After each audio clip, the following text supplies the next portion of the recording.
Bus free bus అందరికీ రాష్ట్రంలో free బస్సులు. తమ్ముళ్ళు హ్యాపీనా? ఏడసారి హ్యాపీ. మీ ప్రభుత్వంలో ఉండే అధికారులు హ్యాపీ ఉండారేమో కానీ రాష్ట్రంలో ఉండే ఏ ఒక్క డ్రైవర్ కూడా మీ సూపర్ 6లు సూపర్ 7లో హ్యాపీ లేరు సార్. సావు బతుకుల్లో ఉండారు ఆటో డ్రైవర్లు, ట్యాక్సీ డ్రైవర్లు, ప్లస్ మ్యాక్సీ క్యాబ్ డ్రైవర్లు. బాడుగలు లేక, ట్యాక్సులు కట్టలేక, గ్రీన్ ట్యాక్సులు కట్టలేక, రోడ్ ట్యాక్సులు కట్టలేక, లేబర్ ట్యాక్సులు కట్టలేక, టోల్ ట్యాక్సులు కట్టలేక, ఇంకా సావే దిక్కు అన్ని స్టాండ్లలో కాపలా కాస్తూ ఉండారు.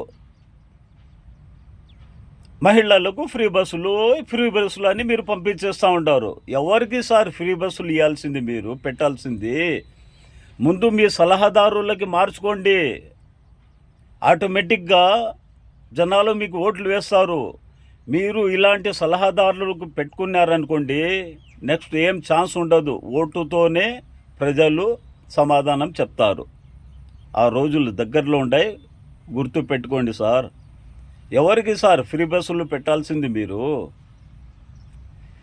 ఎవరికి పెట్టాల్సింది? ఏదో 55 ఏళ్ళు దాటినాయి వాళ్ళకి ఫ్రీ బస్సులు పెట్టాల. గర్భిణీళ్ళు ఉండారు, వాళ్ళకు ఫ్రీ బస్సులు పెట్టాల. రేషన్ కార్డు ఉండాది, బియ్యం కార్డు ఉండాది, వాళ్ళకి ఫ్రీ బస్సులు పెట్టాలి. అలాంటి వాళ్ళకు ఫ్రీ బస్సులు పెట్టండి, సంతోషిస్తాము. మా కుటుంబం కూడా జరుగుతుంది. స్టాండ్లలో కాపలా కాస్తూ ఉంటారు సార్. ఉదయం 5 గంటలు 4 గంటల నుంచి ఆటో డ్రైవర్లు, ట్యాక్సీ డ్రైవర్లు అయితే ఇంకా చెప్పుకోలేని పరిస్థితి అయిపోయింది. మీ సలహాదారులకి మార్చుకోండి సార్ ముందు. మహిళలకి నేనేం విరుద్ధంగా మాట్లాడడం లేదమ్మా. మహిళలంటే నాకు చాలా గౌరవము. క్షమించండి ఏదన్నా తప్పుంటే. 80,000, ₹1,00,000, ₹1,50,000 తీసుకొని మహిళలు కూడా పుర్రని బస్సు ఎక్కుతూ ఉంటారు, వెళ్ళిపోతూ ఉంటారు. వాళ్ళు సౌకర్యాలు సార్.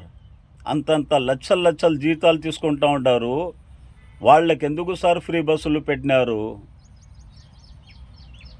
బీదోళ్ళకు పెట్టండి సార్ ఫ్రీ బస్సులు. వికలాంగులకు పెట్టండి ఫ్రీ బస్సులు. అలాంటి వాళ్ళకి ఫ్రీ బస్సులు పెట్టాలా సార్? వికలాంగులకి, మగవారికి కూడా ఫ్రీ బస్సులు పెట్టండి. ఎవరికి? వికలాంగులకు పెట్టండి. ఇప్పుడు లారీ డ్రైవర్లు, లారీ ఓనర్ కమ్ డ్రైవర్లు అమ్ముకుంటూ ఉంటారు. ఇప్పుడు బండ్లు తిప్పలేక, బాడుగలు లేక, ఈ డీజిల్ రేట్లతో.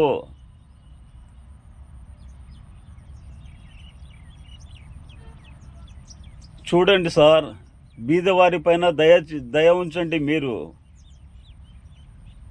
ఈ మ్యాక్సీ క్యాబ్ల బండ్లకైతే 10,000 రూపాయలు, 3 నెలలకి 10,000 రూపాయలు కడతా ఉన్నాము రోడ్ ట్యాక్సు.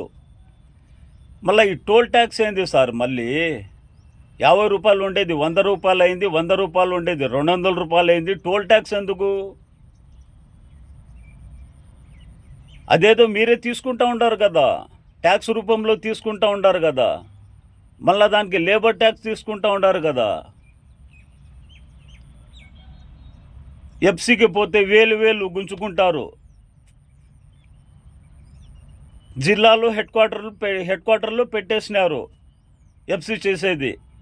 70 కిలోమీటర్ల దూరంలో ఉంటుంది ఆ జిల్లాలో మండలము. 70 కిలోమీటర్ల దూరం నుంచి డీజిల్ వేసుకొని రావాలా.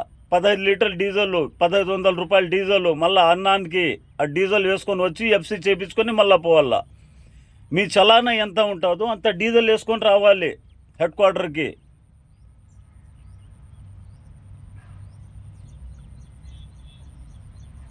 అది ప్రైవేట్ ఫారం చేసేసినారు. అది చలానా డబ్బులు తీసుకుంటారేమి? అలా కూడా చలానా డబ్బుల కంటే మళ్ళీ డబ్బులు తీసుకుంటారు. 1,000 రూపాయలు చలానా ఉంటే 3,000 రూపాయలు అక్కడ ఎఫ్సీ దగ్గర తీసుకుంటారు. అలాంటప్పుడు ఏదో అడ్జస్ట్మెంట్ ఉంటే చేసి పంపించచ్చు కదా. అవి కొత్తవి కావాలా, ఇవి కొత్తవి కావాలా, యాడ్ నుంచి తేవాలా సార్? సమాధిలో నుంచి ఏమన్నా డబ్బులు పుడతా ఉన్నాయా మాకి? ముందే ఈఎంఐలు కట్టకుండా ఆత్మహత్యలు చేసుకొని సస్తా ఉండాము. ఈఎంఐలు కట్టాలి, సంసారం చూసుకోవాలి, road tax, green tax, toll tax, labour tax, insurance, FC, pollution. బతకనివ్వండి సార్, మాకు కూడా బతకనివ్వండి. మేము బతకాలనే ఉండాము, సావాలని లేము. మీరే చంపేస్తూ ఉంటారు. మీరు ఇచ్చిన 15,000 రూపాయలు వాహన మిత్ర కింద ఎలాగో సంవత్సరం అయిపోయింది, ఇంకా 3 ఏళ్ళు ఉండాది. 3 ఏళ్లలో 2 ఏళ్ళు ఇస్తారు మీరు. రేపు సంవత్సరం వచ్చి నీకు కరెంట్ బిల్ ఎక్కువ వస్తూ ఉండదు, నీకు వైట్ బోర్డ్ కారు ఉండాది అని రేపు సంవత్సరం సగం మందికి ఇయ్యరు. 3వ సంవత్సరము ఎలక్షన్ కోడ్ అని వచ్చేస్తుంది. మీరు 4 ఏళ్లలో ఇచ్చేది 2 సంవత్సరాలు వాహన మిత్ర. అందులో మొదటి సంవత్సరం అందరికి ఇస్తారు, 2వ సంవత్సరం సగం మందికి ఇయ్యరు. దొందే. ముందు గవర్నమెంట్ కూడా అంతే, ఇప్పుడు ఉండే గవర్నమెంట్ కూడా అంతే. మీరేం మారదు. మీరు దోచుకునేంత వరకు, మీరు కోట్లు బిలియన్లు సంపాదించుకునేంత వరకు మీరు బినామీలు మీరు పెట్టుకోవచ్చు. మనం ఒక వైట్ బోర్డ్ కారు పెట్టుకోకూడదు. 20 లక్షల్లో ఉండే ఒక ఎమ్మెల్యే ఇల్లు 200 కోట్ల ఆస్తి సంపాదించుకొని మట్టసంగా కూర్చొని ఉంటారు మీరు. మనం ఒక ఎల్లో బోర్డు, ఒక వైట్ బోర్డు ఉంటే ఎల్లో బోర్డుకి ఈ వాహన మిత్ర వర్తించదు. ఏమంటే నువ్వు సౌకారి, వైట్ బోర్డు పెట్టుకుని ఉంటావు. ఏం మీరు సౌకారులు కాదా? మీరు గరీబోళ్ళ, మీరు బీదోళ్ళ? ఎమ్మెల్యే అయితే ఎమ్మెల్యే తమ్మునికి ఒక బాధ్యత అప్పగించేస్తారు, సెటిల్మెంట్లు. తమ్ముడి బామర్దికి ఇంకో బాధ్యత. నువ్వు ఈ market yard committee market chairman అయిపో, మార్కెట్ గురించి చూసుకో. ఇంకొకరికి వాళ్ళ బంధువుల్లో బినామీ, నువ్వు రోడ్ల గురించి చూసుకో. ఇలా మీరేం తీసుకోరు.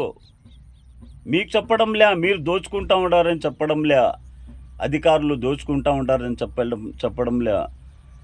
మీ కింద ఉండే మీ బంధువులకి అప్పగిస్తారు, మీరు ఇది చూసుకోండి అని. మీరు బాడిగింట్లో ఉండి కోట్ల ఇల్లు కట్టుకోవచ్చు, మీ పైన ఏ రైడ్ ఉండదు, ఏ ఇన్కమ్ ట్యాక్సు, ఏ సిబిఐ వాళ్ళు రారు మీ దగ్గరికి. మా ఒక ఎల్లో బోర్డు పెట్టుకొని ఒక 800 మారుతి కారు, 20,000 రూపాయల కారు పెట్టుకుంటే కూడా అప్పుడే సచివాలయం నుంచి వచ్చేసారు, మీకు వాహన మిత్ర వర్తించదు అని. ఏం సార్, మీకు ఒక న్యాయమా, మాకు ఒక న్యాయమా? మేము కూడా చదువుకొని ఉండాం సార్, మేము కూడా గవర్నమెంట్ స్కూల్లోనే మేము కూడా చదువుకొని ఉండాం.